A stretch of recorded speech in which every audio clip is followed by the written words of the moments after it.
Hey, good evening. What's up, everybody? I don't know if y'all saw that. I don't know if y'all saw that. That was that last minute kind of fix my face thing. Good evening. What's up, everybody? Welcome in. Welcome in. It is Thursday. Welcome to the Real Life Relationship Growth Platform, the Real Life Relationship Growth Chat 'em up, get together, discussion forum, whatever you want to call it. It does not matter.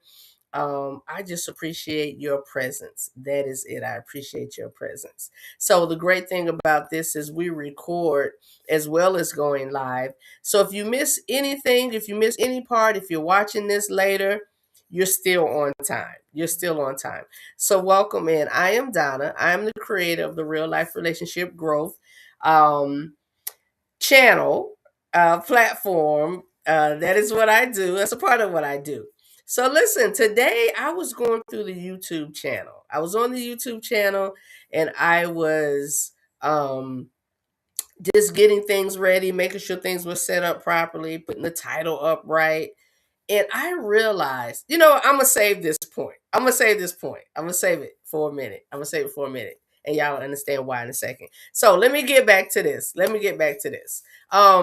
We get together every Thursday night, and we have discussions that relate to us as people, the umbrella of relationships and growth. We are here for growth.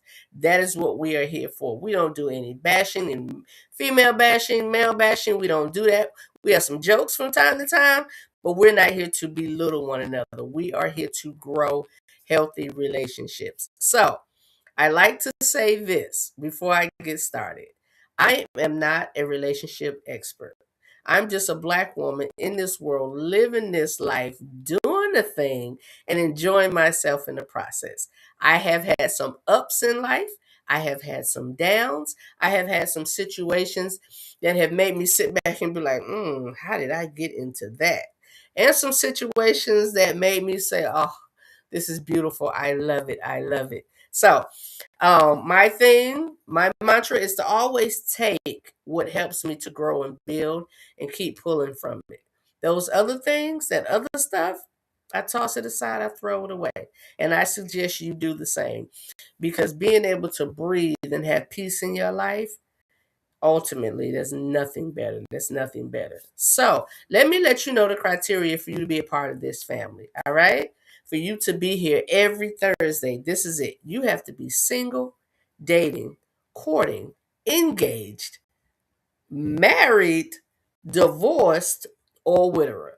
That is the criteria for you to be here every Thursday or any day of the week that you decide to go onto the YouTube channel, the Real Life Relationship Growth YouTube channel. Anytime you decide to go there and just bask in the presence of all the good discussions and still be able to comment on those discussions because the YouTube allows that and it alerts me when someone made a comment and it'll show up and anybody that viewed and anybody that's viewing moving forward will be able to see your comment and be able to conversate with you based on that, especially me and the crew, so speaking of the crew, let me bring the ladies on because it looks like you guys, just the ladies will be on tonight. And that's okay. Because we have a few videos, a few clips that do show a man's perspective on things. That does show a man's perspective on things. Because our topic tonight, our topic is, if you didn't see the video, the commercial, teach me how to love. Teach me how to love. All right, so we're going to come back to that. But my boy Tony is vacationing with his wife and family. They're out of the country. My boy King is a soldier, so he is serving and doing his due diligence in that part of his life. So he won't make it on tonight either. But these men are pivotal and very important when it comes to real life relationship growth. And I know they're either watching quietly or they're going to watch later because they can't take part tonight. But it doesn't mean the show will not go on. We still going to rock this thing out like usual. So let me bring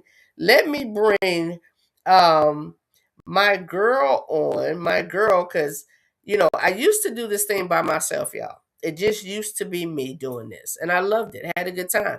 And then I was like, yo, let me ask some people to come on with me, and it just has become a thing, and we are a family. So let me bring my girl on first and foremost. My girl, Miss Corey B. Hello. Hey, sis. How are you? I'm good. How are you? Hot, but I'm all right. I'm gonna survive. Uh, Ain't no option. Yeah, Got my water. yeah. How was your day? Pretty relaxing, pretty what? My day was good. I had a short day at work, relaxed, hooked up one of my girlfriends, but it was hot. Okay, okay, okay. That's right. Take a sip. Take a sip. I got my water. Get ready to sip in a minute, but yeah, Corey is in Delaware. Mm-hmm. Corey Yes, Delaware right now. Mm-hmm. is in Delaware right now. So, um, she's saying it's hot in Delaware, y'all. I'm in Atlanta. We in the GA. We in Mm-hmm. ATL area, suburbs. Yep. Um, it's hot. Point blank and period. Period. It is hot. It is hot. It's been raining, and it seems like Mm-hmm. when the rain stops, all the steam just. I'm like, It's like somebody wrapped you in a hot, wet blanket girl, you or a towel. just Just- talking about it. Oh, it don't make no.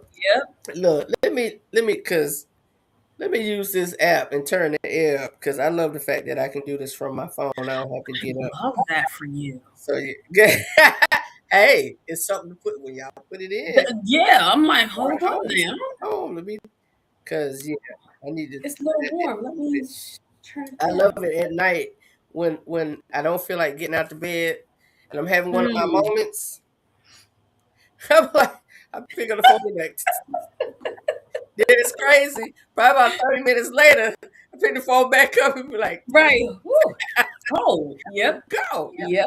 I gotta get a balance. I gotta get a balance. All right. So, like I said, this is a family. Hmm. We have a rainbow tribe of beauty of going on. So let me bring my other girl on. She is the newest member of the production team for the Real Life Relationship Growth Family. Miss Stacy. Hey. Hey, Hey girl. hi. Miss Stacy, how was your day, my dear? It was A it was day. it was long, but it's good. Long but good. Pretty fair. Yes, Pretty pretty fair. fair. Okay. Okay. Good. Good. Good. Good. Miss Stacy, we always got to do for the plug for the new faces and the new ears going on. Tell them what Mhm. you have going on, Miss Stacy's. Yes, I am a owner of a bakery located in McDonough, Georgia, and the bakery goes by the name Sweet Stacy's. Oh, all right. Okay. What's the address, ma'am? Address is 2570 Highway 42 North, McDonough, Georgia 30253. All right. So if y'all are ever in the area, or if you live in the ATL and you just want something sweet, and not just something sweet. Let me explain to y'all what this. The cakes, the Hmm. personalized, whether it's a wedding cake, whether it's tell them all the product. Tell them all you do, Stacy, because I don't want to miss it. Um, uh, Basically, anything sweet, I can do it. Cakes are pre-made to order because everything is made fresh daily. I do I like cupcakes, cookies, brownies. I also do dessert tables for baby showers, weddings, birthdays, candy apples, chocolate covered strawberries, custom cakes, pound cakes, the good old fashioned pound cakes with the crispy on top. it. Ooh. Yeah, Yeah. banana You pudding, literally do strawberry everything, huh? shortcake. Yes. Huh. You meant Banana that. pudding. Everything Yeah. sweet. Yeah. She meant that. She meant that. She does these sweet potato cupcakes. Yeah. Yes. I love them. I love them. Yeah, nice. All right, ladies, we're gonna get into this thing. We're gonna get into this thing. So let's get our topic up so we can get started. Because our topic tonight, teach me how to love. Teach me how to love. And what we normally do, you guys, for those of you who are new here, um, and those who even hang out sometimes, just a little reminder. We like to go around. I like to go around. We put the topic up, and I like to ask my platform um, participants, the crew, what's your thought? What's your first thought? Because, y'all, I'll send them a topic. Sometimes they hit me in the middle of the night. Sometimes I'm going off of the list of the different topics people send me and ask, hey, can we talk about this? Can you talk about that on your live or whatever? But sometimes I wake up with some, and somebody has already chastised me about texting too late and too early. So, I don't know. Wait a minute. Yeah, yeah. So I have to hold them until at least 9 a.m. Listen, I'm in bed, knocked out. It's all cool. I'll send the topic to everybody, and we'll kind of talk about it a little bit, and the wheels start turning. So let me ask you, ladies, when I sent the topic with the commercial, I think I sent the commercial along with it, or probably a little bit before. But when y'all hear the term "teach me how to love," teach me how to love. What's your thoughts, Corey? What's your thoughts on the topic? Teach me how to love. First thing is Music Soul Child singing that song. It's a beautiful song. Teach Me How to Love. We all should listen to it. It was actually in the background of the commercial. Yep. So you probably already heard it. I'm thinking about two people coming together who are trying to make a relationship work or start something, and you don't know what the person likes. You got to ask. You got to observe. You are learning your person. Tony, you are learning your person. I also think patience, because that takes a little time. We don't always know our habits after that. But those are my thoughts. Okay. All right, Stacey, what do you think? When you hear "teach me how to love"? Teach me how to love.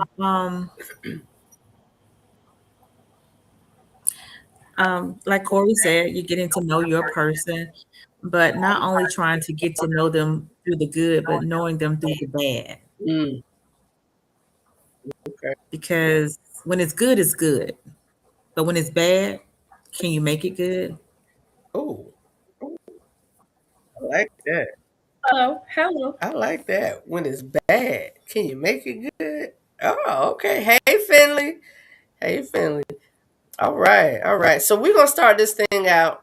I found, because I'm always come up with a topic and I go on a search for things to help to kind of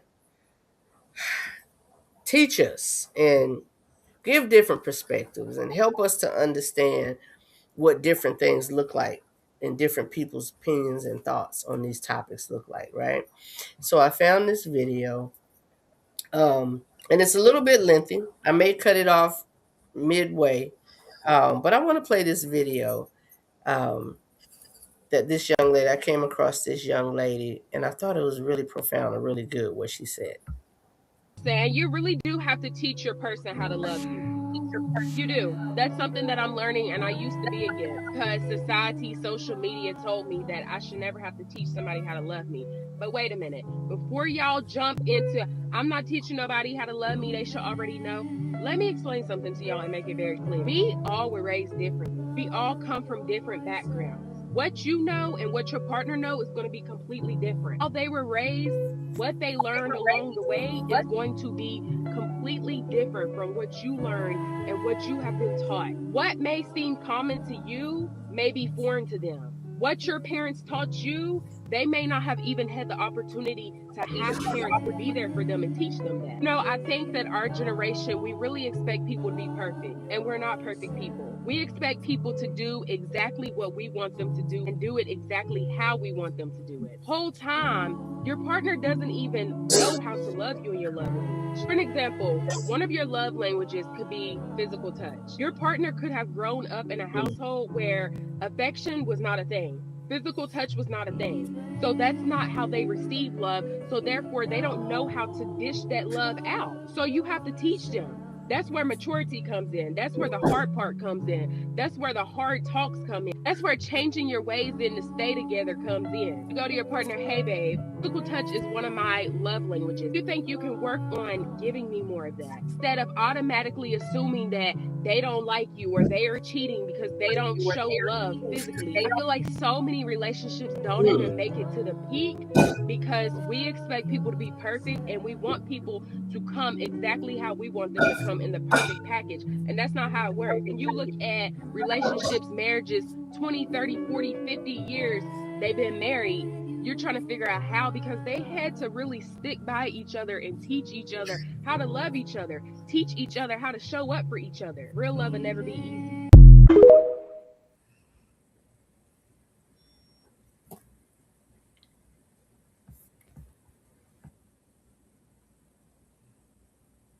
Mm, mm. Some good stuff. Some good stuff. Hey, Jess Legacy.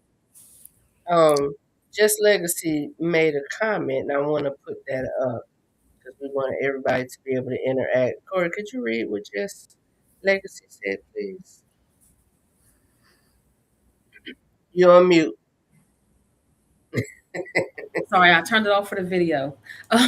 You've got to learn to love yourself first in order to love someone else. Mm-hmm. Mm-hmm. Pivotal, key, most definitely most important. Most important. We always want to bring up that point when we're talking about relationship and love and building and growing. The very, very important concept of loving yourself first. And we're going to do this early. We're going to do this early. We're doing this early. For those of you all who don't know, this bell represents counseling.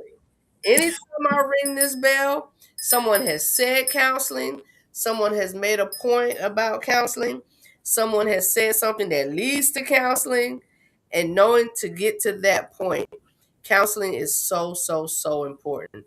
Because, Jess, I totally agree that loving yourself, but sometimes we have to realize that the person that we're with, the person that we chose and chose us, they don't really love themselves. They're struggling with some stuff. So we're going to go deeper into that. We're going to go deeper into that. Loving themselves, loving yourself to be able to love someone else. And Jess also said Jess is on a roll. Jess also said patience is key. Come on, Jess. All right, you jumping ahead, but you're right. Patience is key. That's right. Corey said, without patience, there can't be a successful relationship. Period. Point blank. Period. What's some key things y'all pulled out of that video? Something that, yeah. Come on, Corey. One of the things she said was she used the example of love languages, and she was talking about physical touch. The family may have been person may have been raised a certain way, and not just. I want to add, not just our rearing is makes up who we are and how we love, but also life experiences. You could have come from a wonderful family who affirmed you and told you how great you are and spent time with you and all those things. But then as you got older, you went to school, you got bullied, you got beat up. That affects the way you see people, and how you love others. You could have gotten married, divorced, you could have been in toxic relationships. All of that plays a part of who you are. And then you got one person who's grown and another person who's grown in for so many years. Let's say 40 years. For 40 years, y'all been doing your own thing, living your own lives, and then you're going to come together and it's going to be synergy. No, you got to learn each other. And sometimes we learn things about ourselves while we are in relationships. So we're constantly evolving, and that's where I think Jess Legacy's patience is key comes in. You got to be patient with your partner. They're going to learn stuff about themselves that neither one of you prepared for. And then you have just general, I'm sorry, I'm going too far. Ultimately, okay. ultimately, Come back. But you good. okay. And then you have physical changes, midlife crisis, perimenopause, menopause, all of that changes things.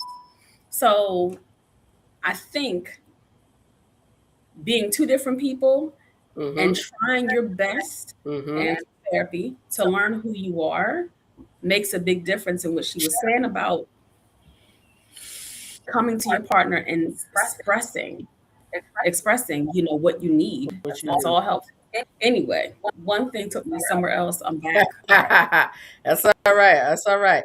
We're gonna get to Stacey in just a minute, but we have to. You know what? I didn't think we were gonna have any gentlemen on tonight, but Mr. Philly has graced the building. Hey, Finn. Hey, my friends, how y'all doing? Hello, Finley. Nice seeing you. Long time. Yeah, it's been a minute. It's been a minute. I'm glad you made it. Yes, ma'am. Yes, Okay. ma'am. Interesting topic. Okay. Well, that means you were listening and you already know we can keep it rolling with you in the building. Yes, ma'am. I'm here with you. Glad you were here. Thank you so much. I missed you. Oh yeah, missed all of you.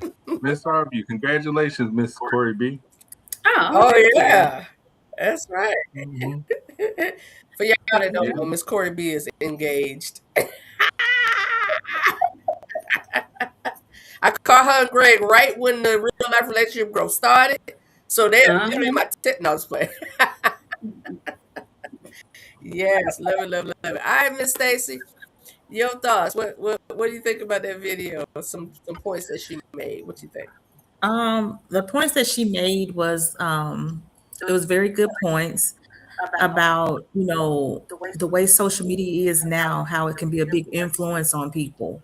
And sometimes you have to step back from social media and try things on your own, because, you know, everybody knows, you know, you think everybody knows how to love, but do they know how to love you?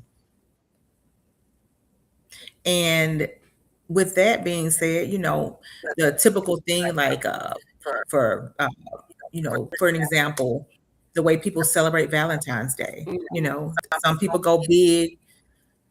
I don't have to go big, but he wouldn't know that unless I told him. Right. Because I'm okay if you love me all through the year. You see what I'm saying? Right. Some people need that attention and some people don't.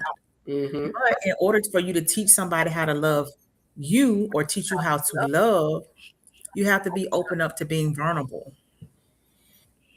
and being honest. So, you know, you can't hold back.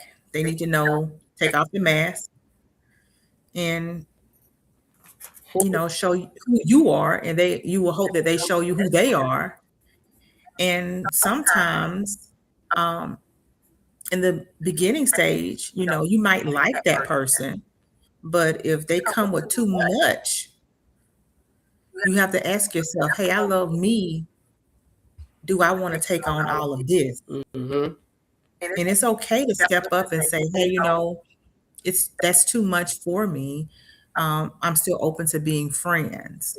Mm-hmm. You can't just because you really like somebody and you see them for who they are and you think that they're going to change, but you know, you come from two different backgrounds, two different thought processes. If you're willing to do the work and they're not willing to do the work, it's not gonna work. Mm-hmm. Mm-hmm. Okay. I appreciate that. Finley, I know you were coming in. Did you get to watch? Did you see the video or hear the video? Oh yeah, no doubt. I was on YouTube at the same time. Man, I think she made a couple of good points. Also, looking at it from a man's point of view, don't get me wrong, I'm not speaking for every last man. That's the first thing, because everybody has different degrees.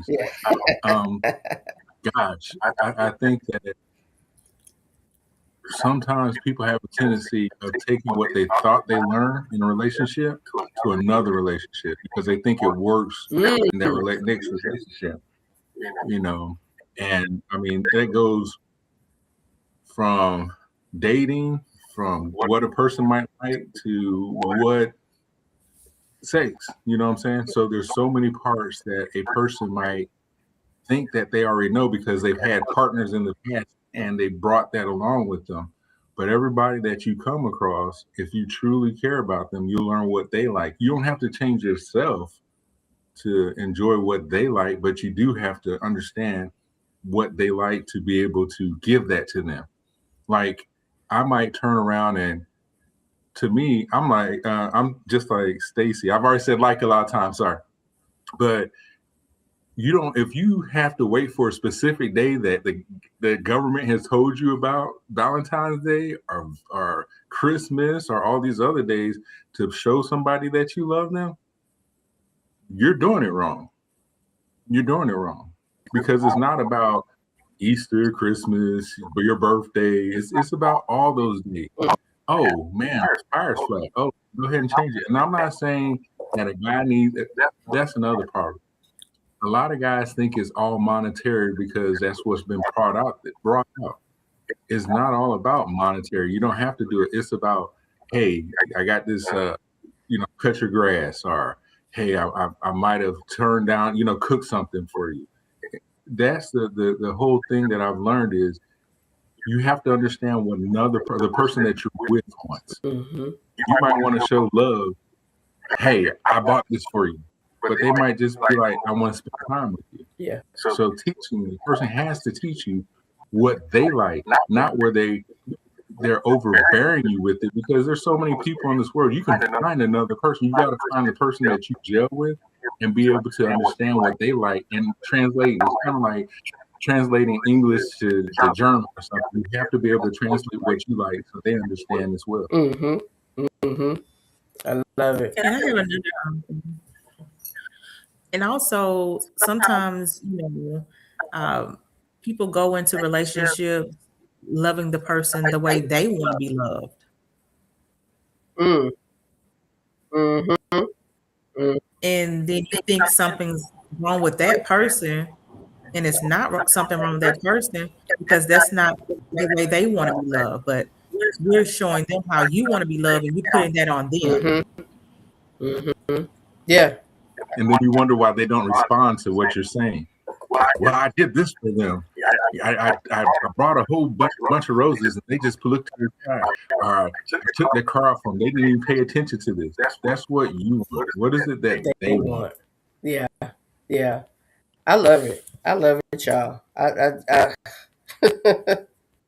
I love it. Because, all these points are so valid. All these points are so valid, and they're so good. Yeah. Sorry, guys. I don't know if everybody's hearing the echo, but we're trying to rectify that issue. Can y'all do me a favor? If you're viewing through YouTube, if you hear an echo, could y'all let us know?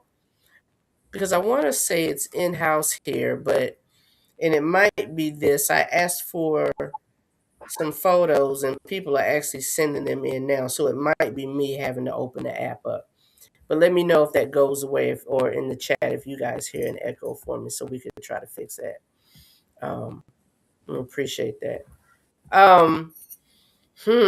Teach me how to love. So y'all know how we do here. We don't want to always talk about the as Finley mentioned, roses. We don't always want to talk about the rosy part of things, the wonderful part of things. We want to talk about all of it. We want to talk about all of it. All the things she said and all the things that you all are saying, we're coming together with these points, right?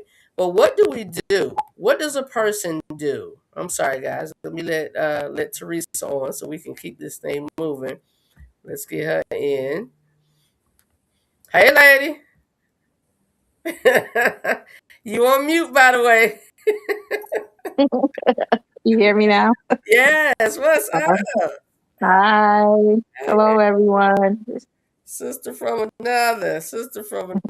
Hey, you doing all right? Yeah, I'm good. Working hard. Okay. Well, I appreciate you taking a minute. I appreciate you taking a minute to stop by and come in with us. So you guys are hearing that echo. I just got a text message. Was that right in this moment, there is an echo on YouTube. Is that right? Yeah, So it seemed like the echo's gone for it. Nope, there it went again. I don't know. it's going again. All right. Is it since I came on? No. No. We were already Before. kind of dealing with it. If it's unbearable, you guys, and you all have to leave the live, I totally understand. I apologize. We don't know where the echo is coming from, but we're gonna keep going because I don't hear it that bad. I don't know how bad it is on YouTube, but we're just gonna keep going. We're gonna keep rolling, and hopefully it'll pan itself out or whatever. It'll pan itself out. So some good points were made, and I always like, y'all know me. I like to go back to, hey Kev. I like to always go back to childhood. I do that all the time. Okay, audio scratchy on YouTube. Y'all, we might have to attribute this to the weather. It's raining here. It's storming a little bit here and there, so that may be a weather issue for us. But hang in there if you can with it. If this is not too bad, let's hang in there, please. I appreciate it. So I always like to go back to childhood.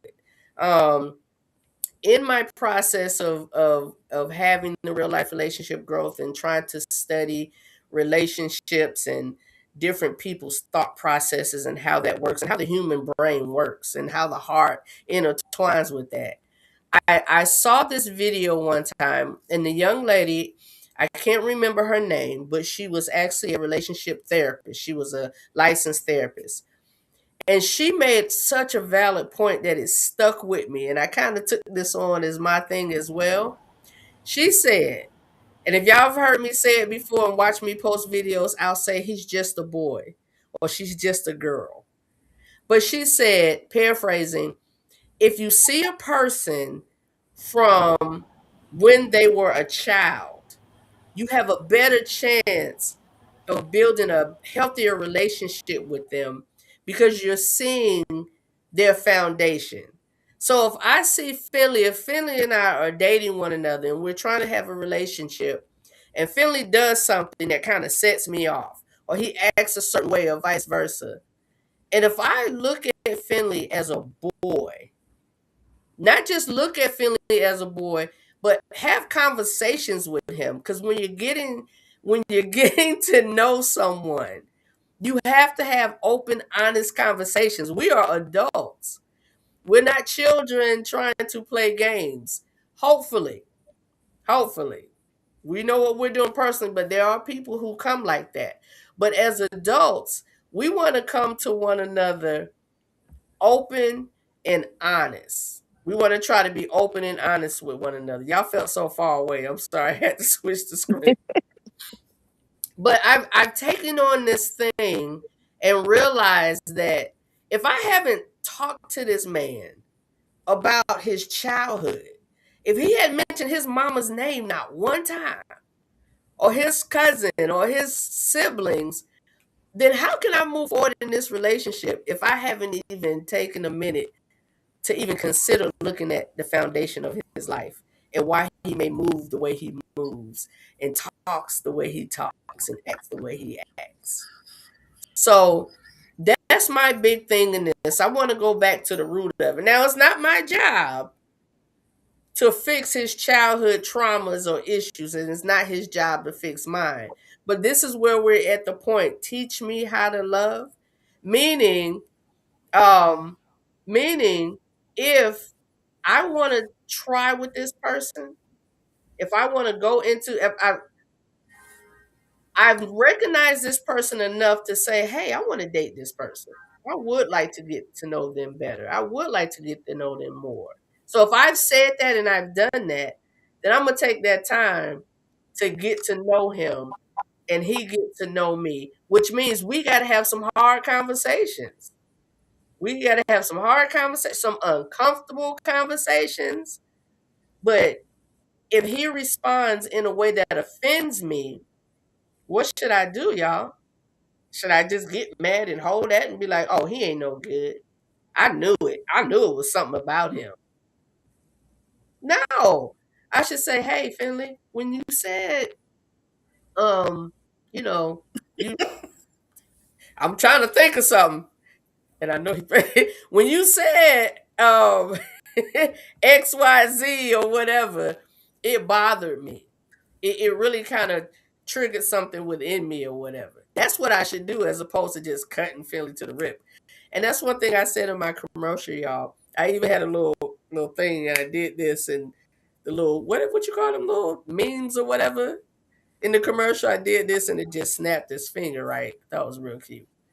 But we are so quick to turn away from people and in relationships and walk away from who could be a very, very wonderful person because of our hangups.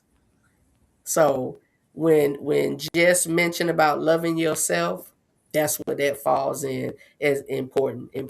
So Teresa, you came on a little bit late, but I appreciate it. It's fine. So I want you to be able to do what everyone else had a chance to do with the topic. Teach me how to love. Teach me how to love. What's the first thing you think?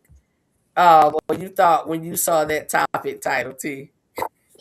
Honestly, Yeah. I ain't got time for that.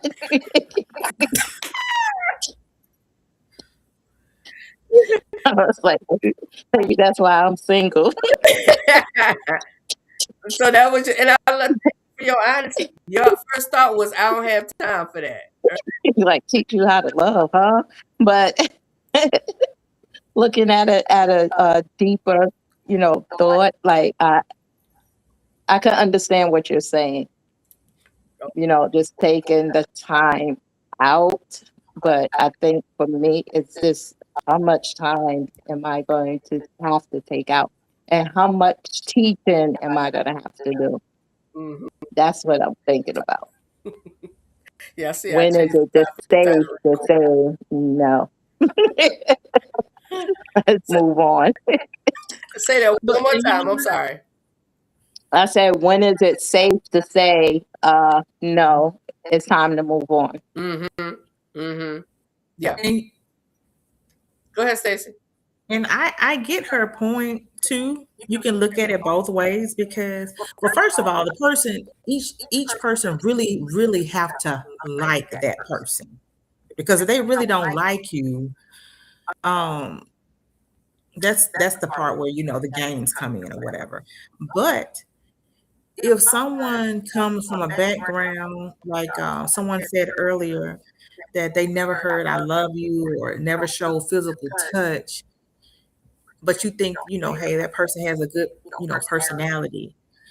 At that point, you have to feel like some people may try to work it out, and then on the other hand, somebody might be like Teresa, like, I don't have time for this because that's the basics. Mm-hmm. But what may be basic to you may not be basic to them. So it's a choice that what you're willing to work with, Mm-hmm. how much you're going to be willing to allow or take. Right. But it has to be worth it for me. Okay. And Teresa, you just said something. How much time do you give? How much time do you give to that? I had to put this over here. How much grace? How much time and how much grace? How much time and how much grace? So, how much time? I'm sorry, y'all. I'm I'm trying to get some stuff over. Philly, I need you to type on the other side. Let me just say that. I need you. Philly made a point, and I'm gonna say he did, but I typed it out, y'all. I copied it actually, and I put. He said, I think there's a difference between teaching someone to learn your love language and another of teaching someone to love at all. Most definitely. Most definitely. Hey, Brandon, I see you. We're going to come to your comment in just a second. Go ahead, Corey. I was going to say, I saw Brandon's comment. Mm-hmm. Mm-hmm. Let's put Brandon's comment up. Welcome, Brandon. Brandon said, I tried and that crap didn't work. I gave 4 years. 4 years. Yo, let's talk about this. Thank you, Brandon. Brandon, if you want to elaborate a little bit more, for us, Brandon, can you kind of tell us, Brandon, what actually happened in 4 years. What did you allow to go on, and what do you feel like? Do you feel like you should have stopped before 4 years? And why didn't you stop? Because 4 years. 4 years. If you could, I know that was a lot, Brandon, but you can just kind of paraphrase what I said and give us a thought. Finley. I listen, y'all family type stuff in the private chat. Yeah, we have. So when you see us just bust out laughing or making faces, it's because he has said something. It says something. It says something. But you can't tell looking at his face because he's just like, right. It don't ever change. It don't ever move. So let's talk about this thing. What Brandon said. 4 years. Brandon and Corey, you right. You agreed. You agreed. Brandon said he tried for 4 years and it did not work. What you got, Corey? one of two things. Never mind, maybe just one thing. The person didn't care. Didn't like them. Because how many times I have to keep telling this? In 4 years, you can't tell me you never repeated yourself. Yeah. You can't tell me you never repeated yourself. You repeated yourself for 4 years, and that person didn't care. They did them. Mhm. So, Mhm. he said, yes, I should have jumped way sooner. Those that haven't received love don't know how to love, in my opinion. Ooh, say that last. Read that again, Corey. That last part. Those that haven't received love don't know how to love, in my opinion. And I beg to differ. I believe they received love and accepted the love from who they wanted. You might not have been that person. They gotta like you. They gotta like you back. Some people like you, but they don't love you.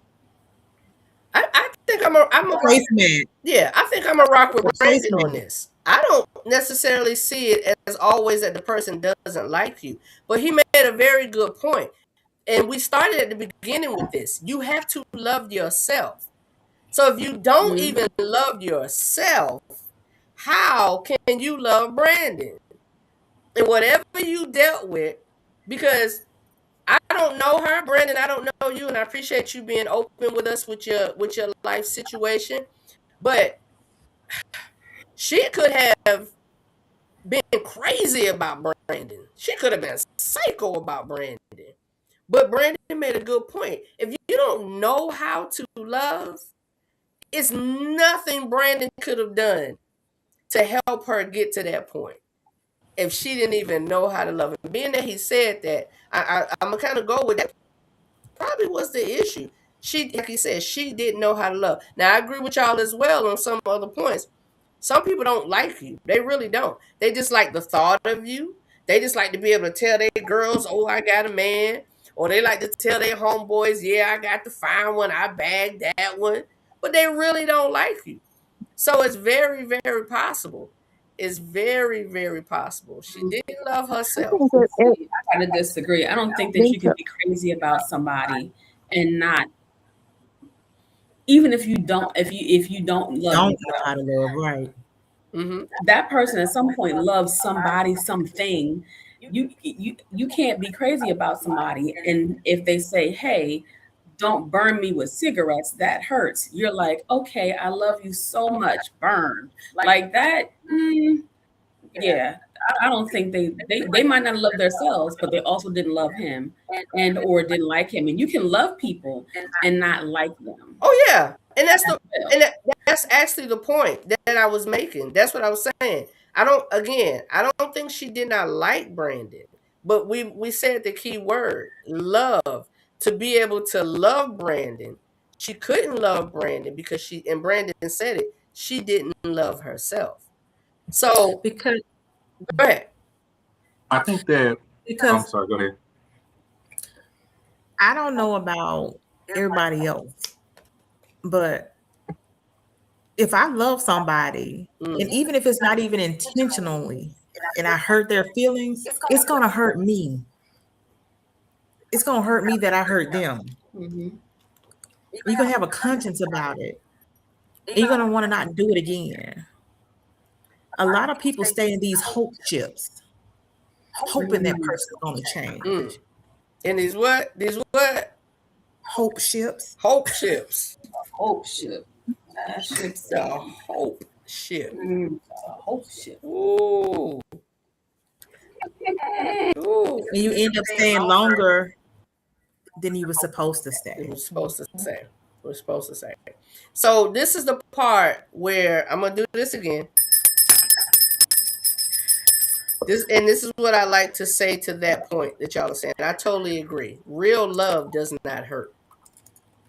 God is love. Real love does not hurt. When you fashion your love after the creator of love, real love does not hurt. You may not like everything you get from it all the time, but it's going to direct you to a better place and a better position. So real love does not hurt. So remember I said always go back to childhood. She is displaying, look what Brandon said. Brandon said her mom didn't like her. I witnessed that on a daily basis. Which tells us what? She is living what she learned. She is doing what she was taught to do by the way she was raised. And that's literally what I always say. Go back to childhood. Does not mean she didn't like Brandon. That means she liked Brandon the only way she knew how to like Brandon. And she called it love. Because the woman that birthed her into this world, whoo. And how many abused children have y'all seen or heard? And, us being in education, right? Corey and Teresa knowing that, or just life knowing that children love their parents regardless. They gonna want to run my mama, and mama wasn't ish. And they mama. Mm-hmm. Thank you, Brandon. I'm just curious to know, how does she feel when, I'm assuming he broke it off with her. Yeah, Brandon said he If had he to go. might- I wonder if he was able. Brandon, were you able to hear that question before you go? I don't know if he's able to answer. Yeah. He said he had to go, so he may have missed it. So yeah, Teresa, you was wondering her response once Brandon broke it off? Right, because like you said, she could have loved him but didn't know how to love. Mm-hmm. But I just think too, also, yeah, it could come from your childhood, but I feel like when you're at a certain age, if someone's showing you love or showing you how to love or give an example of what it's supposed to be, something should click and say, oh, this makes me feel good. Mm-hmm. Oh, how, mom or ex-boyfriend or ex-girlfriend treated me, that didn't make me feel good. So love is supposed to feel good. Because if you define it, that's how the person should define it. It's supposed to make you feel good. Yeah. But if you have somebody that hurt is their norm. Yeah, that's what I'm saying. How do we? And then you have to make that decision. I'm out of here. Yeah. Because I don't want to struggle love. I don't want to survival love. Yeah. I don't want that for me. Yeah. Yep. And that's I'm glad we came to that point, because I didn't want to just talk about ooh, yeah, that's sweet and that's nice. Let's talk about that struggle love. Because there are people, and Brandon gave us the example, that go through that struggle love. And Teresa, I believe Teresa asked the question, how long do I do this? And I'm a big proponent of my capacity. If I don't have the capacity for this, and especially if I've tried to help you, if I've tried to maybe steer you the right direction, if I've said, hey, babe, you want to, thank you, it may be good to talk to somebody to help with that, to, how you feeling or whatever.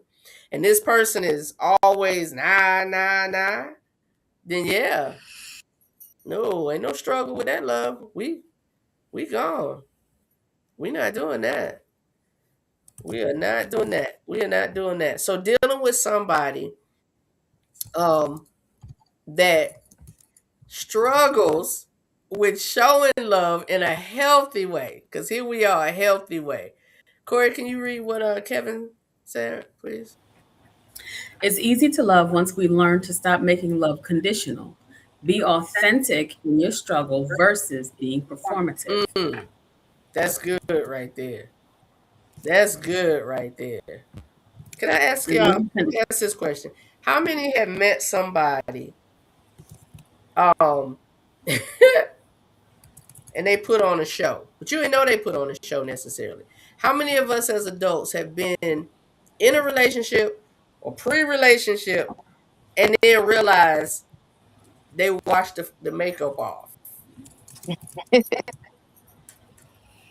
How many of us been there? You know what I say when they say, "Hey, what if they love bombing you?" Hey, I let them love bomb me. If they stop, I stop. You let them keep going to Stepping and Fetch It show, huh? You let them keep going. Yeah, I think we all have been there. If you're an adult, like I said, there's criteria to being a part of this family, and I guarantee every last one of us fall into the criteria of being in this family. And we've all dealt with something at some point to that degree. And somebody's coming in hot and heavy. Somebody's coming in putting on an act. Somebody's coming in, and then they slip up one day, and you like, and break. And what? Mhm. And break. Yeah. Mhm. They slip up one day, and you like, wait a minute, because Yeah. that's not what you said or what you presented. So Mhm. we've all been there. We've all been there. So, do you call them out then, or you call them out at that moment? I do. I do. Do you, Corey? Have you? Oh, let's let her finish. What about Philly? Have you? Do you? No, I actually I said something, but I also just kind of stated over it. I was like, I did the benefit of the doubt thing. Okay. Yeah. Okay.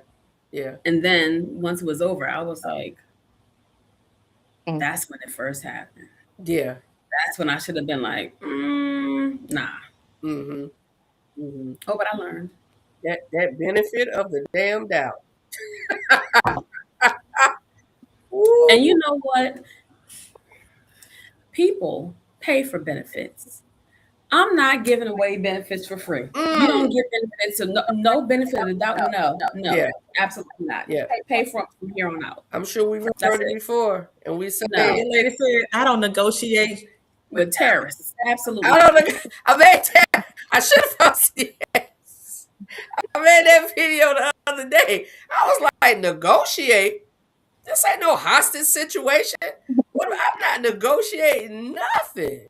Come in and love me the right way. You come in and love me the right way. And be honest. Feel it. You come in and love me the right way and be honest. And that's where, Teresa, that time runs out. That time runs out. Because honestly, you just see it. Honestly, we don't know until we know. Mhm. We don't know until we know. I made a video also one time. Just said I watch patterns. That's right.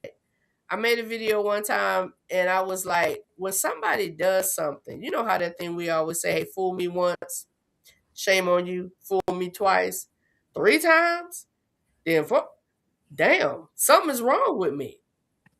Something is wrong with me. Mhm. But my thing is, when somebody misbehaves badly and I'm in the arena of them, that ain't on me. That's on you. I didn't do that. You know, You people don't join get this embarrassed. circus. A relationship ends and they're embarrassed because they were in a relationship with this person. This person cut the food. Teresa, how many times have I acted embarrassed? For like, that wasn't on me. Nope. Yeah. So what am I, that person needs what they need and I can't give it to them, or vice versa. Because it's not always the other person. It's not always the other person. What did Kevin say? Did we do this comment already? That was him adding to what he said, or clarifying, or expounding on his first statement. Embellishing how much Yeah. Performative in the respect of embellishing how much you're into a person when others are around versus how you treat them when there's no audience. Ooh. But can I what you got? Kevin also said hard times will ultimately come. If you bounce at the first sign of trouble, you really weren't into them from the gate. Are you on the you and me? I'm sorry, us and me, or is it just about me and I? There it is. There it is. First sign of trouble. So here we go again, Teresa. I was going to say with the time, like, I'm stuck on time. You stuck on time, Teresa? I'm stuck on time. Like, you bounce the first sign of trouble. Like, it depends on what it was. I will bounce. Yeah. I was gonna say, I think that depends on your non-negotiables and red flags. But I was like with you, Corey, I agree with what you said. I'm the same way. Like if I see something, I might be like, I'll mention it, but I'll be like, like I am that person to give people the benefit of the doubt. But now I'm at the age where I want to meet somebody, I want to be with somebody, and I don't really have time for that. But I found myself doing it. But after the second time, I'm just like, I know I'm not crazy. No. Because you realize it's a pattern. Yeah. Sometimes that one thing can be, oh, okay, well, this was the situation. It's like you look at it in context.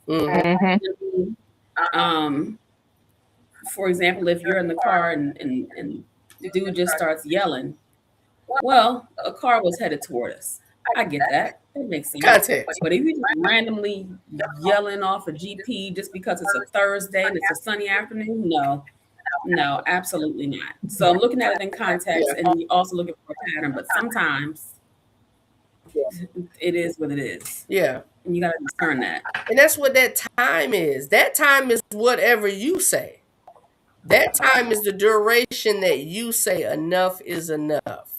And understanding. And I think Stacey, and I don't know, let me speak for me, because Stacey could be Stacey can be a little different sometimes. But let me say this, and I think Stacey may agree with me. When I said that I say something immediately, I say something immediately. But I consider how I say it. Because we got to understand the context of it. I consider how I say it. I consider what's happening but if it's something that's a continual, you're a repeat offender, you've told me one thing, and when it comes up and it's time for that one thing, you saying something else, it shows me you inconsistent. And consistency is huge with me. It is huge with me. Finley, what you doing? And then I think, Lord, I'm just listening. I'm outnumbered and outmanned today. I'm over here. It done turned from one subject to another. I was like, ooh, how do you sling load and cut somebody off? I think that I think sometimes what ends up happening is in the very beginning, if you meet somebody and it doesn't, some things slip out their mouth or whatever, you're ready to cut them off. I think if you've been with them for a while, 5-6 months, after that period of time where they say the first 90 days is like this, people always show their best spots and everything else. They mess up within those first 90 days, you're ready to cut them off. After that, you're like, well, maybe they'll go back to what they were beforehand. And I think that sometimes people have a tendency to stay for, after that, because they're like, they showed me they're a good person. I've noticed that in the past, when I was dating, I would get to that point where it'd be like, it's like a little nick. It's like multiple cuts. You'd be going down, like, oh, I didn't. And then, and then next, you know what? I don't need to deal with this bull stuff. Yeah. And you let it go. But I think that it's kind of like a friend of mine, John. You kind of go and man, how many times do I want to keep going through this same process? Yeah. You know, and you start, you try to lay your cards out, but I think the problem is people still have a tendency of laying out their best cards in the very beginning. Yeah. That you got to weed through all that, Yeah. you know. And do you want to get when do you finally start asking, like you said about the kid, of the trauma that they've had? When do you finally get comfortable enough to be like, you don't go the first date and go, so tell me about your childhood. Right. You know what I'm saying? So when do you feel comfortable enough to go into all the stuff? When do you realize that it's actually somebody worth fighting for than ready to sling low and cut them loose? So when do you actually give that time that they're actually worth something to fight for? Right. And that has to show. And again, you know when that is. You know when that is. Like, you know, people are like, well, how long should you stay single after a breakup? How long should you this? How long should listen? That my timetable is not your timetable. Because you could have studied. You could have studied and prepared yourself for a test, right? Somebody else comes along and they haven't done the work, they haven't quite studied, but there's something about them, and y'all want to be together, and y'all realize, hey, I like this person, I like to get to know, But you're in this place where, hey, I've done the work, I've healed, I've this, and this person has not quite done that yet, but they want to do things better. That's when I think the benefit of the doubt should come into play. I have an issue, I have a problem, and I have not learned how to function quite yet in a healthy way with this, but I want to, because this bothers me. I don't want to be this person anymore. I don't want to react like that.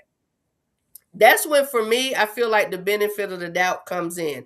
As long as they're not harming, hurting, there's no abuse, and my capacity is maintaining it, that's when I think that benefit of the doubt should come in.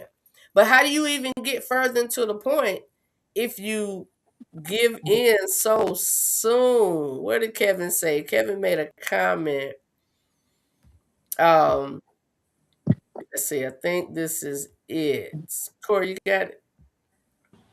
If you approach a relationship with an individual mindset, only concerned about your needs, you will manifest that. You will manifest that and end up by yourself with a cat or dog. Mercy. The cat or a dog. I put that comment up, and I thought it was so. I thought it was perfect. I thought it was perfect in that moment of thought, right? Because if you approach a relationship with an individual mindset only concern, it's like you already, like he's saying, what I get from that is he's saying you already ready for it to fail. You already going in that mindset saying, you know what? If I don't get what I want out of this, I'm gone. Teach me how to love.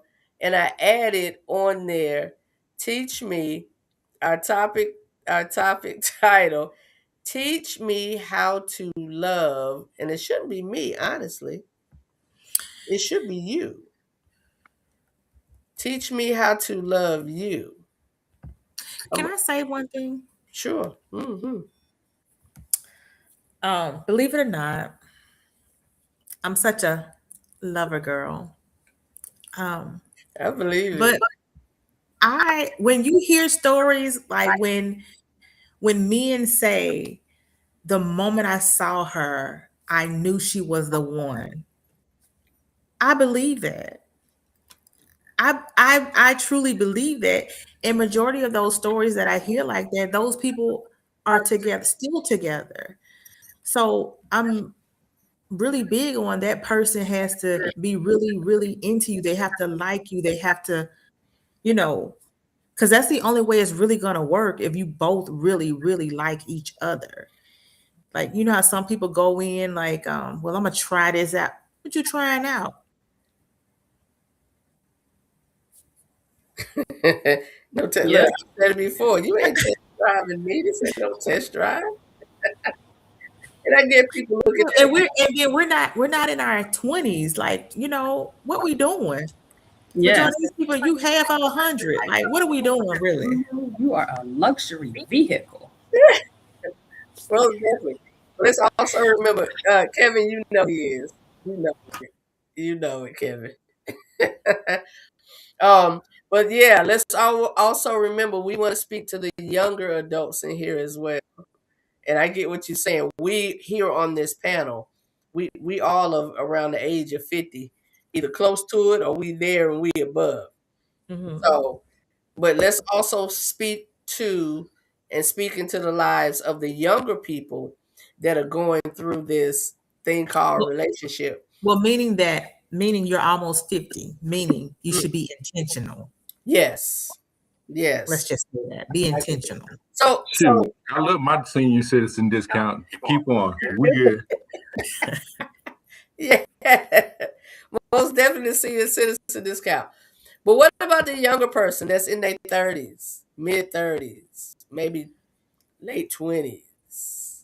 What about them? You know, What I've advice? seen it. I've heard a lot of times where a lot of young men don't even waste their time. They rather go and play video games, go and do other things because they're like, why is it so much to worry about this emotional things? And I'm not trying to be nasty or anything else, but there's so many other sex toys and they can go hang out with people. I don't have to spend all this money because you have to invest in a person. You have to invest in a person.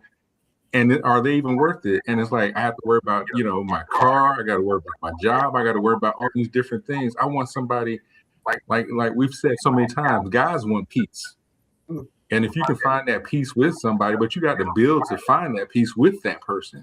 So you got to find that love language or that thing that you're searching for, but is even worth it at the time. And that's the reason I feel sorry for these young people now, because back in the day, it was always ingrained in your mind. You have to be with somebody, or you got to find somebody to love, or you got to care about somebody, or they got to care about you. Now, a lot of them are like, man, I cut load and keep them about my business. If I want something, I go pay for it, or I go do this, I go hang out, have one night stand. I don't need all this in my life. It would be cool to have some young people on here to actually ask them the same question. Yeah. And that's why I wanted us to make sure that we are also feeding into them, even though we don't know if any particular are on, or even we'll watch this later. We want to make sure we feed into them as well. So advising a younger person. Were you gonna say something, Teresa? Yeah, go ahead, because Okay. it's probably what you're gonna say. Yeah. Advising a younger person on teaching me how to love. One thing my mom did was she talked to us early about loving ourselves, knowing what we want and what we desire. I talk about dating more than one person at a time in the process of getting to know different people, to choose and decide where I'm going to land. And that comes from the teachings of my mom. She's like, why you call this person your boyfriend? How you know you like him like that? How you know? Take your time, figure out, and definitely at an older age, and that goes for both younger and older. We were young, that was when the dating thing first started. She taught us that way, and she talked that way, and I took that into my adulthood, which is why I can't I can't accept too much for too long, but I know my capacity. And I know what I desire, and I know how I feel about me. What was you gonna say, T? Now, I was going to say with the age thing, like when it comes to us and even the younger generation, because I'm thinking, even like for my daughter, like, teaching how to love, but she, y'all willing, she got her whole life ahead of her. You don't want her to be stuck. You want her to be stuck into a situation where late she thinks back like, man, why did I waste my time and spend trying to be with this person and the sign of trouble. So I feel it really doesn't with the age. It's just, you learning it and learning when to say, okay, I tried my best. It's time for me to move on. Because I wouldn't want her to stay in a situation trying to teach somebody something. Like, Right. try to, and there's things I try to teach, like even with her, Brandon, I'm just like, girl, you shouldn't do X, Y, and Z, or do you try this or whatever? And, and at this age, they know everything anyway. I'm like, you don't got to be right all the time. Like, this is what men want. And, so I Right. Right. T is chopping up. We're losing the butt. Very good, valid points. Very good, valid points. Don't run at the first sign of trouble, because like Kevin said, you're gonna end up with a bunch of cats. Don't run at the first sign of trouble, but don't stay with foolishness. And it goes completely back full circle. Love yourself. So when we teach our children, we talk to our girls, and I have a young man in the house, 17. He's gonna be 18 real soon. I tell him all the time, make sure she's worthy of you. It's not just a female thing. Make sure she's worthy of you. At this point, the things that he's interested in, like what her grades look like. Is she getting in trouble at school? Is she trying to get a driver's license? Is she, the things, look at the things what kind of ambition and goals does she have? If when y'all on the phone, it's always some type of improper talk. I mean, so I'm sure he has a boy. I don't know, but how long you let that go, sir? So I think it's really good what you said, that you have a young man in the house. And so many times we don't tell our young men what their worth is. I think sometimes what ends up happening is there's nothing wrong with building something with somebody. Mm-hmm. Hey, look at the guy from Amazon. Yes, he didn't stay married to the woman, but they built together. Mm-hmm. There's nothing wrong with telling it, because a young man is not going to come out making 6 figures or 7 figures right out the bat unless he played college football and everything else. Right. You're going to either have to grow together, or he's going to come out and end up broke. And he's going to be another bitter man later on. And you're going to be looking at it like, why doesn't this guy know how to love? Mm. And it's going to be his past that's going to have messed him up. And I'm not saying every young woman is like that. I'm saying there should be a class where both people actually learn that it's okay to grow with somebody and teach them and learn with them. You do that most of you until you're in 12th grade. You learn together. And yes, in the real world, this doesn't happen. But it would be so awesome if people actually took the time. I've seen people that are high school sweethearts and stick together. The women in the 40s and the 50s, they stayed with the guy because they were always told you didn't have an opinion. You had to go and stay with this person. This guy could be cheating on you, doing everything else. But now women have liberation and freedom. Why not work with somebody as opposed to tearing them down? That's right. That's right. That's right. Teach me how to love you. I'm going to teach you how to love me, because I love me. I know what I need. I know what I want. We don't always know what we need. Sometimes we think we do. But in the context of understanding yourself and loving yourself, and I'm so glad that came out at the very beginning of this conversation. And I believe Jess said it about loving yourself. I'm so glad that came out.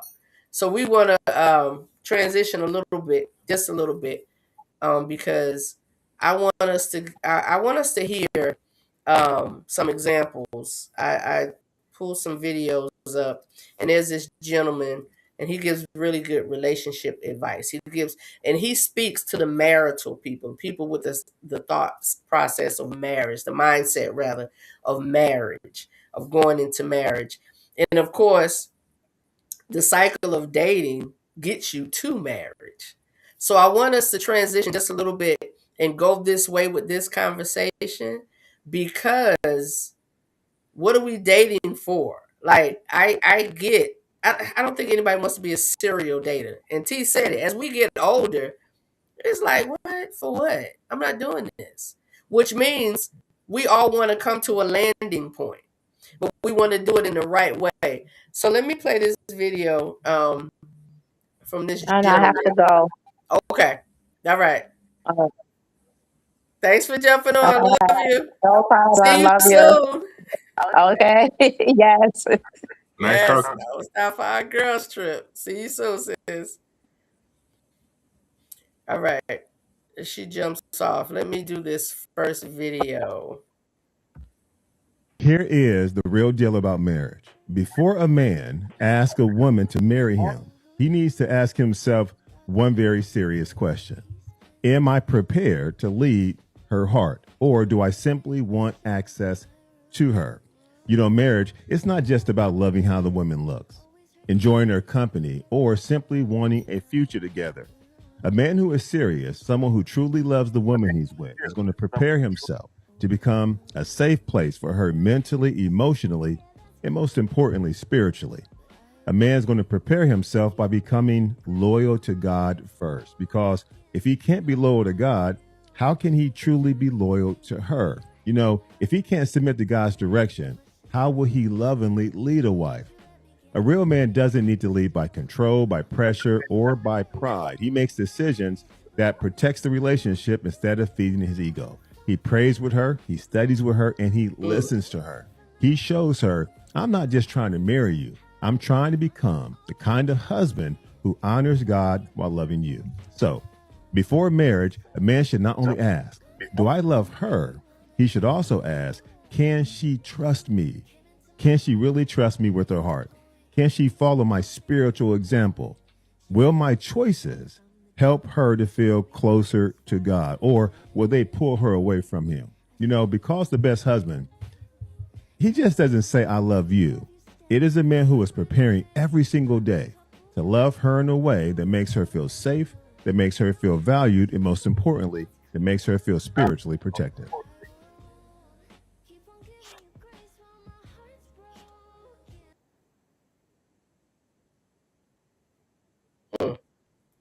Mm, I love that. Um, and again, you know, I always say this: we have people that are part of the real life relationship growth that have different backgrounds, different religions, different beliefs, and no matter how you may take that, the core point of what he's saying, when you have that trust as a man, and you have that foundation, that relationship with a higher power, with God, that relationship with God, then your thought process and how you lead her and who you're going to be as a man, you're going to look for those positives. You're going to look for those things to learn how to lead her. Finley, what you think as a man? What's your thoughts about what he said? Oh, well, I was thinking a couple of things. Okay, so I think he had some good points, but I was thinking about also as in how do you come off not being forceful to the person and telling them that you want to lead?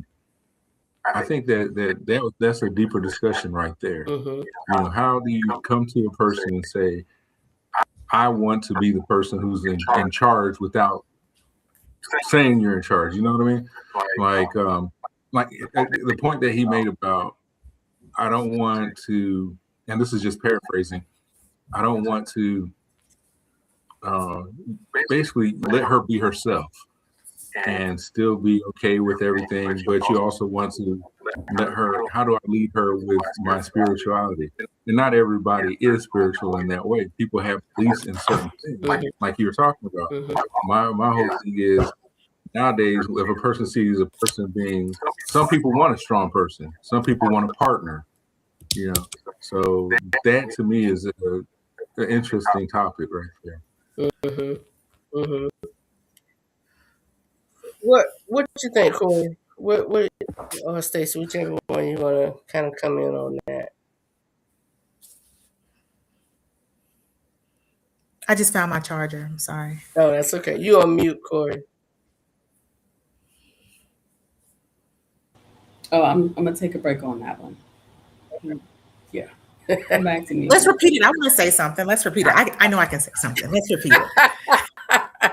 That's a whole video. So he pretty much was saying, when a man, if you want, you know, to be a husband, when a man is walking the direction to be a husband, allowing God to lead you. So you pretty much can lead her. Having God as that foundation for yourself helps you to apply that when you're dealing with being a husband, what that looks like. That's pretty much what he was saying.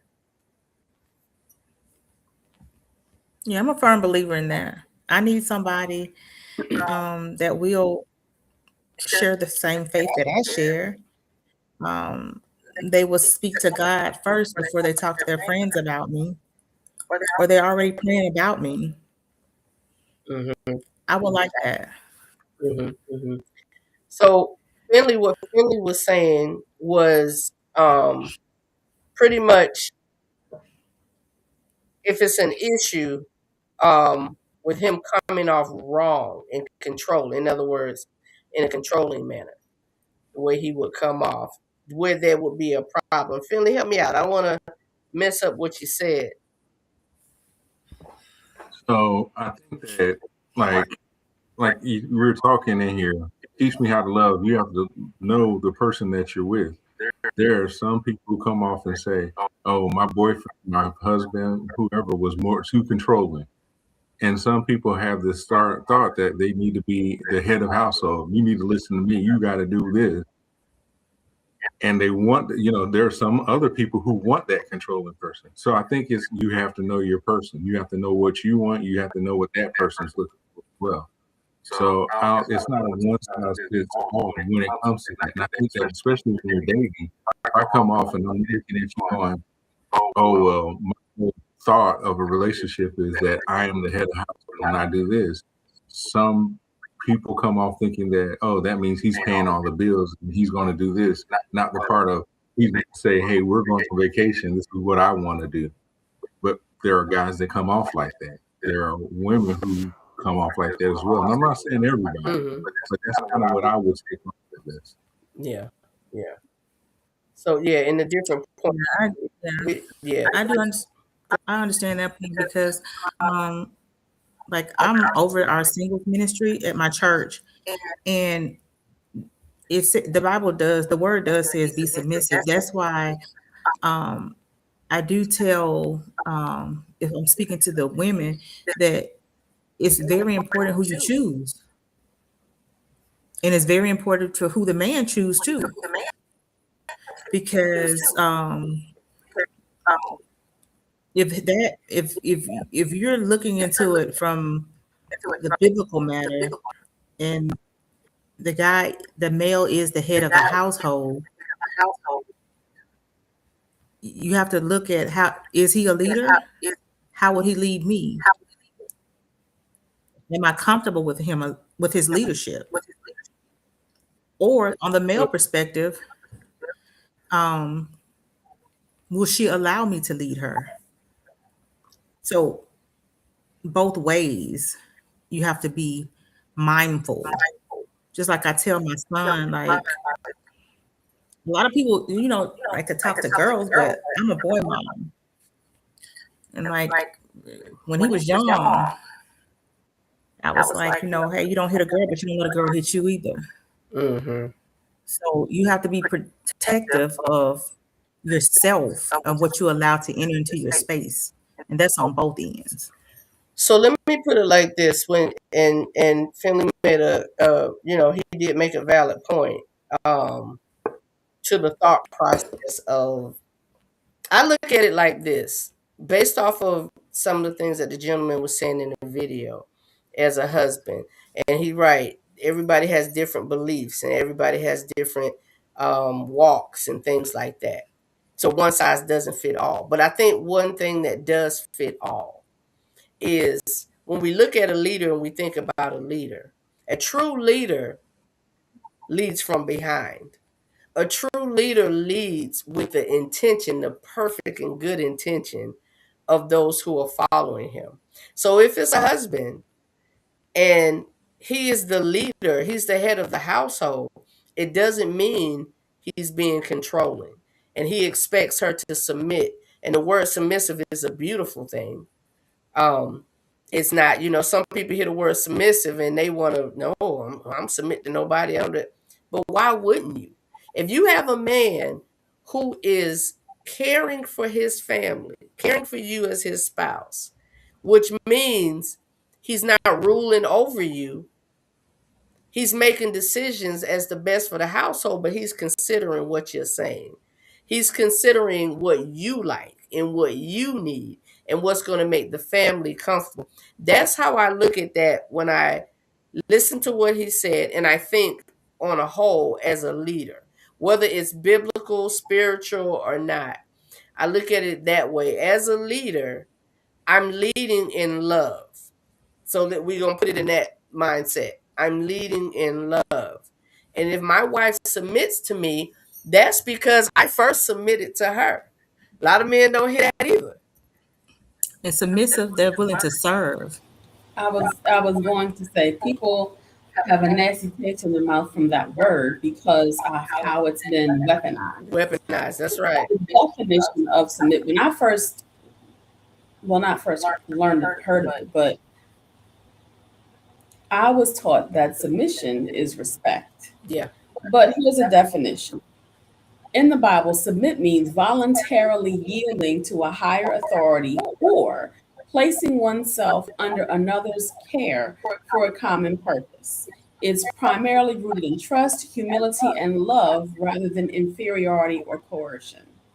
Mm-hmm. Mm-hmm. So, yeah. So, I love the word submit. I mean, I'm ready to get these responsibilities away. I'm ready to be a little girl again. Yeah. Yeah. Yeah. So looking for a leader, and some of the, and I don't know why he tied me to the left, but some look for a leader, some look for a partner, some look for the yin and the yang. Usually one person who angers wants someone who is easygoing. Who angers? Is that right?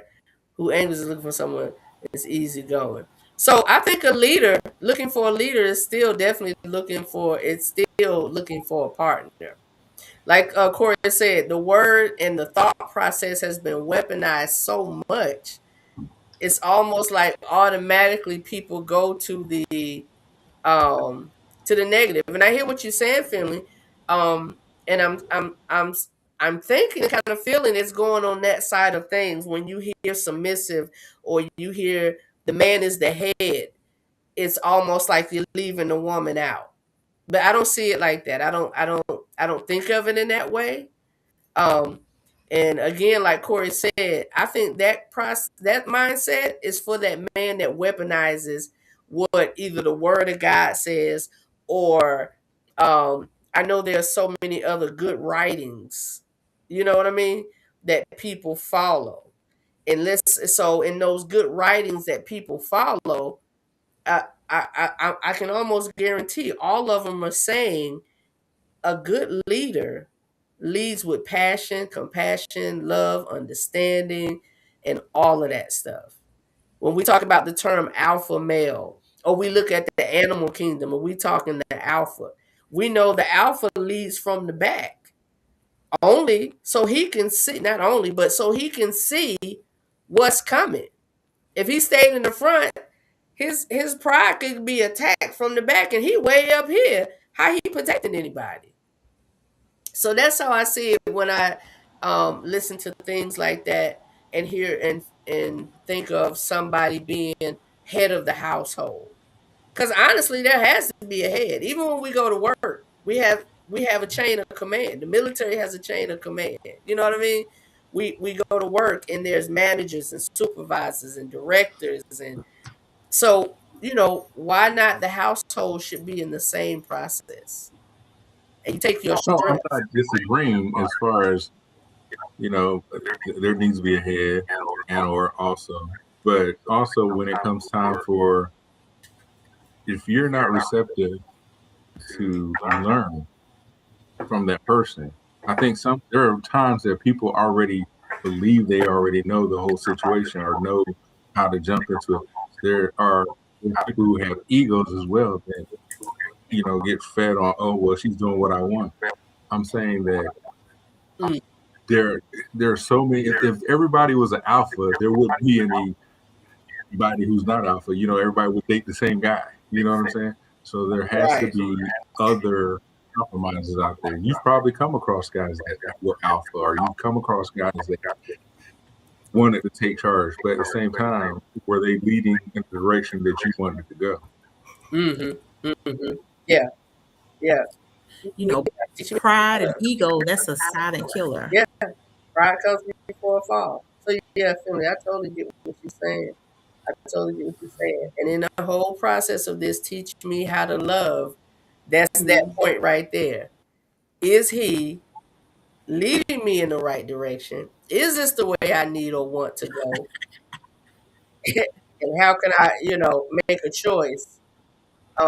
He's teaching me, because we have to remember, even though we're saying teach me how to love, it doesn't mean it comes to the end of us being together. I even said in the commercial, that may even come down to walking away from a situation or a person, because you've taught me and I see who you are. Yes, ma'am.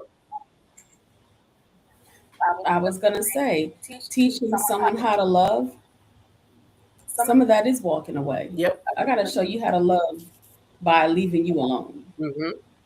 Maybe you'll learn by losing me that, dang, I can't do people like this. Yeah. Or this ain't right. Or let me go and get some counseling first before I go. Also, teaching you how to love can be me choosing myself. Yep. And that's just like someone said it earlier about bringing your past relationships into the new relationship.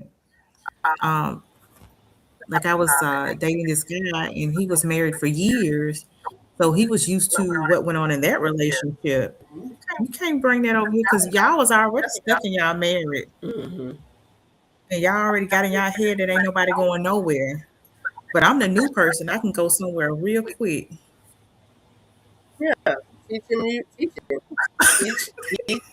Yeah, because you all were married this long, so you all settled and just stayed in there. Yeah.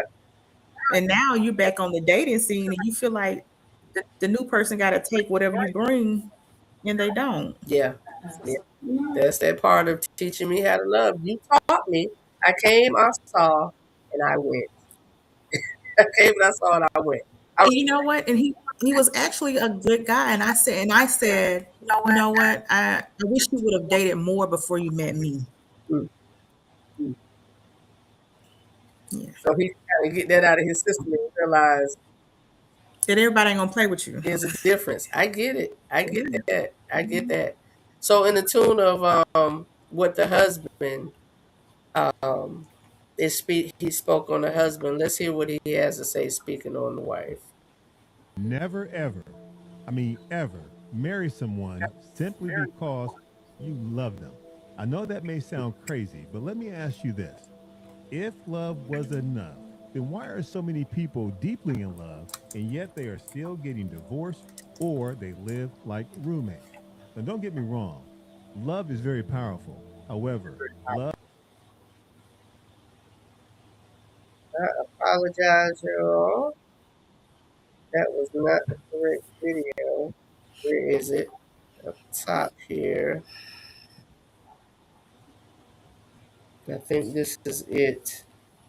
Let's try this one. I believe this one is If you are a woman and you want a happy marriage, you want to make sure you pay close attention to what it is I'm about to say. A woman who wants to be married needs to think about this very seriously. Am I preparing myself to be a wife, or am I only preparing myself to be chosen? You can be beautiful all day long. You can be educated, you can be successful, you can be independent, you can be very accomplished. And although these are good things, none of this stuff, none of it, automatically guarantees it will make you a woman who is ready for marriage. A man may appreciate this stuff. He may respect the strength you have and still struggle to be at peace with you. Because as a woman, if you have not learned how to be loving, respectful, cooperative, or emotionally safe, you are not ready for marriage. A woman, let me say this, She's not inferior to her husband. However, she is a partner. In partnership, it doesn't mean competition. It doesn't mean that you say things like, I don't need a man, while at the same time wanting a man to cherish you, to protect you, and to lead you. If you as a woman, if you want a healthy marriage, you have to prepare your heart. You have to prepare your heart to respect good leadership, communicate to the man without tearing him down, and listen to him without always trying to win. And I think also you have to be able to build a home where the man feels like it's not a battlefield. You know, a good man, you know, he doesn't want a weak woman. He wants a woman that has strength, that knows how to love at the same time. He doesn't want a woman that has strength, that only uses that strength to fight against him. So, ladies, hear me loud and clear. A woman should not be only asking herself, will this man love me? I mean, that's a very good question. And you want to make sure that the man knows how to love you. But you should also ask, am I becoming the type of woman that he can trust, that he can cherish, and he feels honored to come home to? Can this man pray with you? Can this man lead you spiritually without you trying to resist everything? And can you support his growth without making him feel this big? Because a strong marriage, it's not just built by a man doing all the work, nor is it built by a woman proving that she doesn't need the man. A strong marriage is built when two people, both the man and the woman, are loyal to God, loyal to each other, and humble enough to grow and be prepared to love each other in a way that feels safe. If you do this, you're going to make yourself a very valuable woman that a man, a good man, will want to marry one day.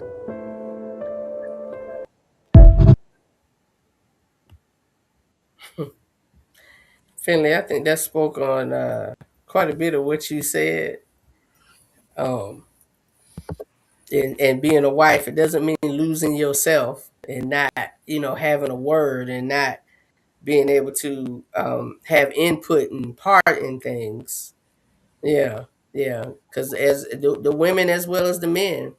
And the reason I added those two videos in the process of teaching me how to love, again, doesn't say that everybody wants to come to the end of marriage. But growing relationships come to an end. And that end doesn't mean over. It means we've come to a conclusion that hey, you mine and I'm yours. So we connecting at these different levels. So the only way we can get to the things that he's talking about, if we teach each other how to love, teach you how to love me, you teach me how to love you, and we stay together and we work to this end so we can move to a next level together and be with one another together.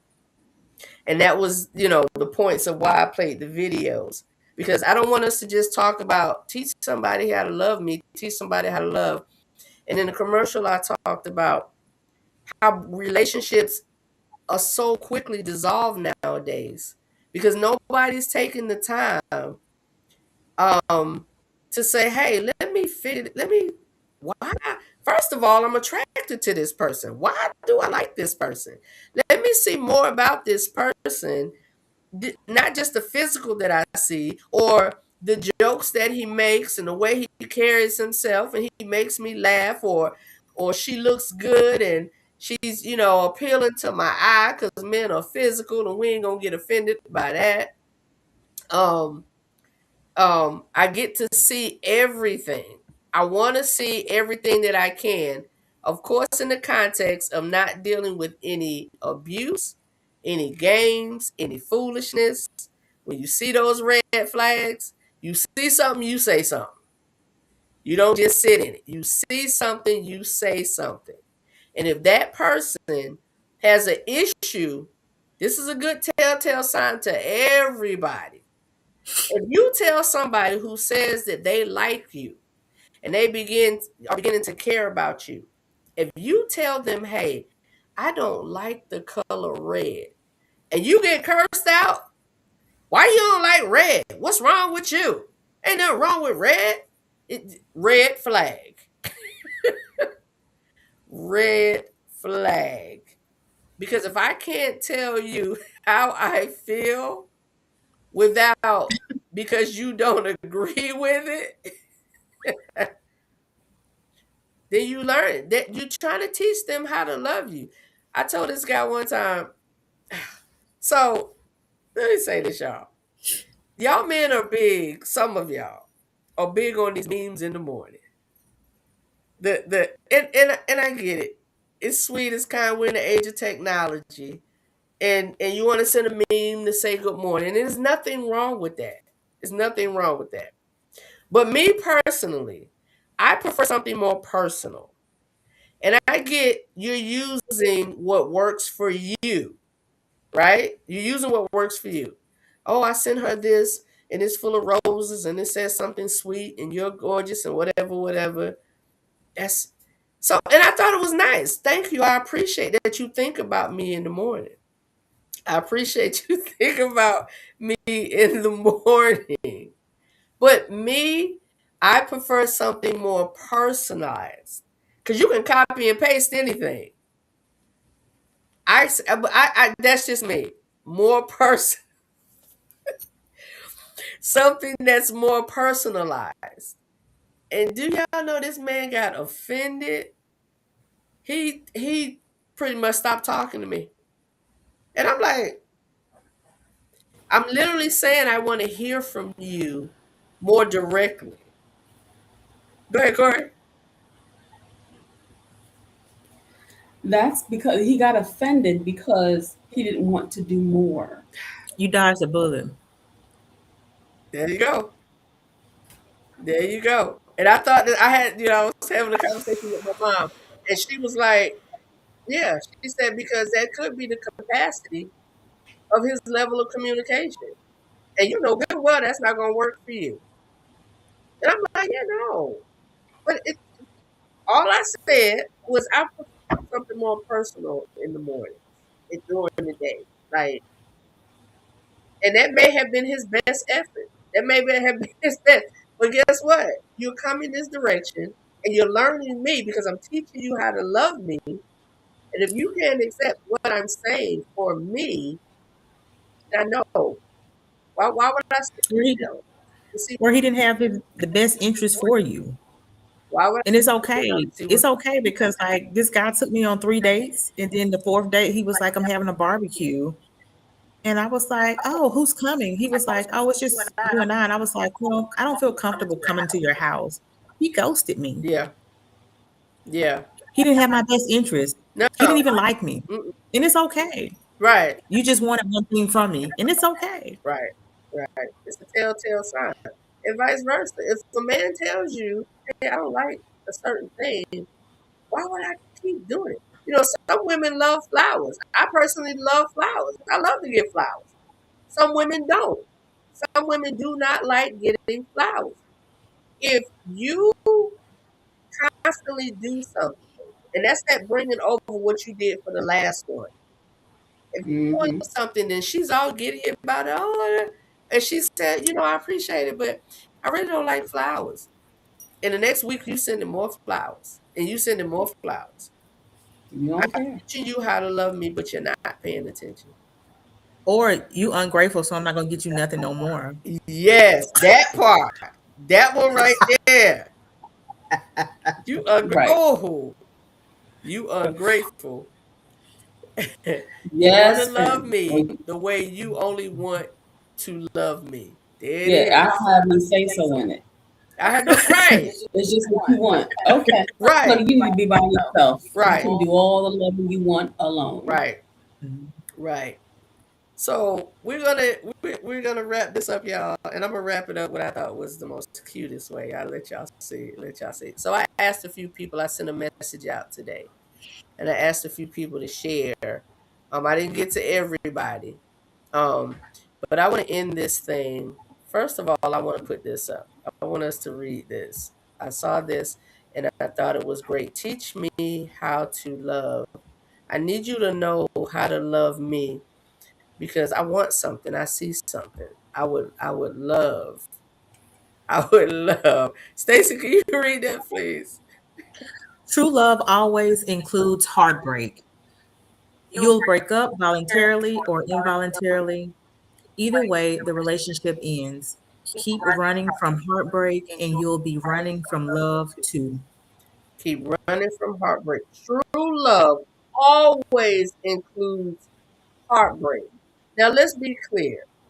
We're not talking about heartbreak where somebody they cheated on you and you upset and you were bothered by that and it hurt you. And they said, "Oh, I'm sorry." And then a month later, they're cheating on you again. And then they cheating on you again. We ain't talking about that kind of heartbreak. We're talking about the heartbreak that says we are two different people and you're going to hurt my feelings sometimes. But again, if you are truly trying to learn how I want to be loved, you're going to say, wow, I'm not going to do that again. So that's what we're talking about when we say true love. That's how I understood this, because at the ending, it's pretty much saying stick in there. There's going to be hard times. There are going to be issues. There are going to be problems. There's going to be pain. But if you keep running at the sign of trouble without giving it that time to know your person, plug on Tony, to know your person, you're going to end up, who said it, with cats? A bunch of cats and a bunch of dogs by yourself.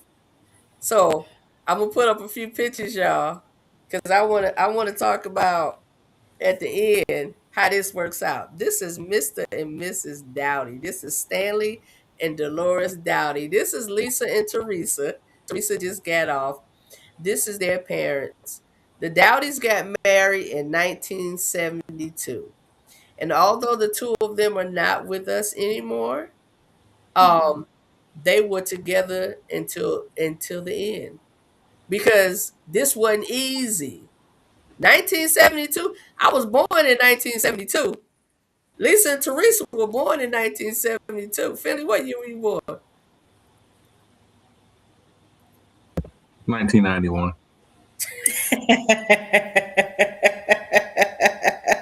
No, that's the year we graduated. No, you 1971. You said another year. 1971. Graduated in 89. We don't get to this without teaching someone how to love us. This is the Jimersons. Chon and Dee Dee. Now, y'all never met Dee Dee, but Sean used to be on here with us from time to time. The Jimersons, they've been married 61 years. Right. Rolling. They were married 61 years. I love this couple. I see them at church and always big hugs, and they're amazing. 61 years. Teach me how to love. You don't get there without that. You don't get there without that. Teach me how to love. Lucius and Teresa Tony. This is Cortland's parents. Corey B. My cousin Cortland. This is his parents, Lucius and Teresa Tony. Teresa, beautiful. Yeah, here's the chocolate stuff. Yeah. Mm-hmm. Lisa and Uncle Lucius aren't with us anymore either. But when they left this earth, when they went to sleep in Jesus, they were still together. They were still together. And I believe Aunt Teresa and Uncle Lucius, I don't think they made 61. I want to say they were probably in the 40s. Because he didn't send me the year that they got married. And I have to put these two up. That's mommy and daddy. So daddy is my bonus dad, but that's my daddy. That's my baby. He and mommy have been married 46 years. 46 years. 46 years. You don't get to these points without teaching each other how to love, and more importantly, being receptive to how the other person needs and wants to be loved. These are wonderful examples, y'all, of how we can get to those points.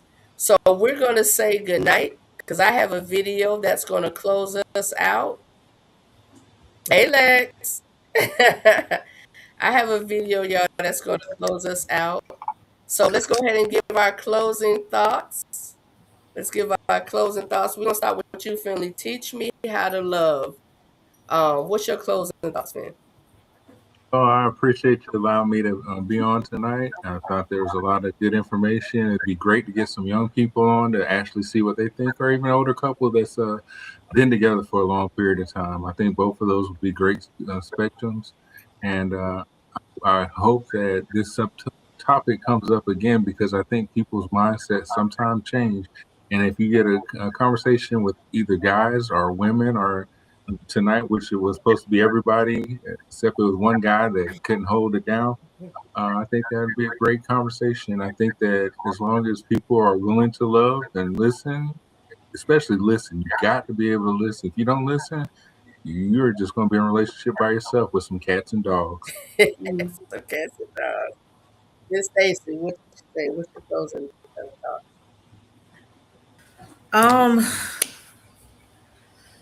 You just got to be receptive to whatever that person. First of all, this got to be your person, right? So you have to be receptive to whatever comes up, whether it's the good or the bad. Now, we're not talking about the ugly, Yeah. but we're just talking about the good and the bad. Show grace and be understanding and listening, and listen to learn that person, not listen just to have a response back. That's right. That's right. In the words of Tony, learn your practice. Miss Corey B, what you got? Be patient, but make sure you are discerning that your patience doesn't last, 6 years or however long. When you're constantly repeating how someone should love you, consider that they may not listen, they may not care, they may not want to know, they may want to love you like they want to love you, and figure out when you need to exit and go on and love yourself. Because sure enough, the more time you spend with that person that's not ready or doesn't want to love you, that's time taken away from the one who is ready to love you.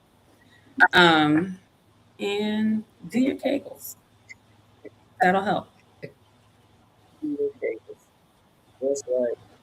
That's right. I'm going to, I've actually gotten more pictures from a few people. And I'm sorry, I'm not going to be able to put them up on here tonight, but I will put them on the page. I want to make sure I get years and all of that stuff. I will put them on the page because it's worth it. We saw examples. It is worth it when you take the time to listen, when you teach somebody how to love you, and you take the time to listen.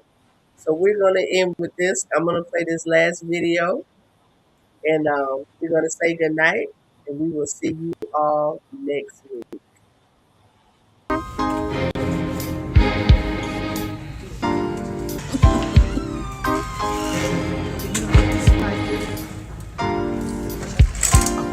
Catching up. He's not gonna let her beat him.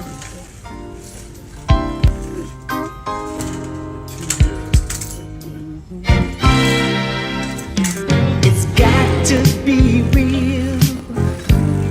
Girl, I could write a book on how you're making me feel. I know I'll never find another who could match the love you're giving to me. So this is for the lover in you. You're clear behind us. Well, you ready to come get this? We're almost to the end of the hall. Start over new. This time it's gonna last forever. I trust you, yes I do. And girl, you're not the kind of guy could easily charm. 'Cause of